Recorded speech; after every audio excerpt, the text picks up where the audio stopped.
I mean, it was a well. Man United were staring at defeat. They didn't think that this was where the savior was going to come from.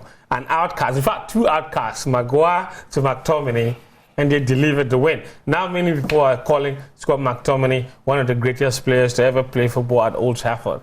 Danny K, you're a very happy man. See, you can't stop smiling. Oh, McTominay. Oh, McTominay. I am sorry, McTominay. McTominay.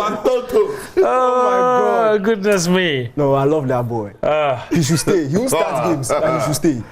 He said, you know, Ten Hag said he is Manchester United through and through.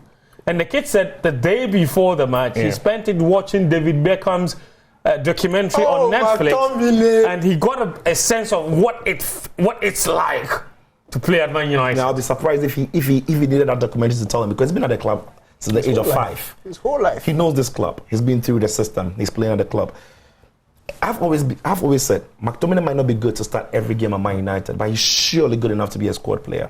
Can get onto the pitch and do different things. In fact, there are games where I think his physicality and his presence could be needed. Typical example, when United played against Spurs or Arsenal, could have just slotted in alongside Casemiro rather than Eriksen. I think Erik Ten Hag needs to start using this. It's like John O'Shea. John O'Shea was never going to play.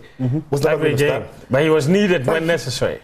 He was a utility player who would cause no problems in the dressing room. He's not going to be complaining he's not playing games. He's going to be waiting for his time like this, and he's a good teammate to have. I'm not saying he's a brilliant footballer, he has to start games, but one of those players that you need around your squad. And I think I'm happy that in the end he got those 2 goals. And as he's shown for his country side, Scotland, when he goes there, he scores goals. But let's face it, the performance in general wasn't pretty.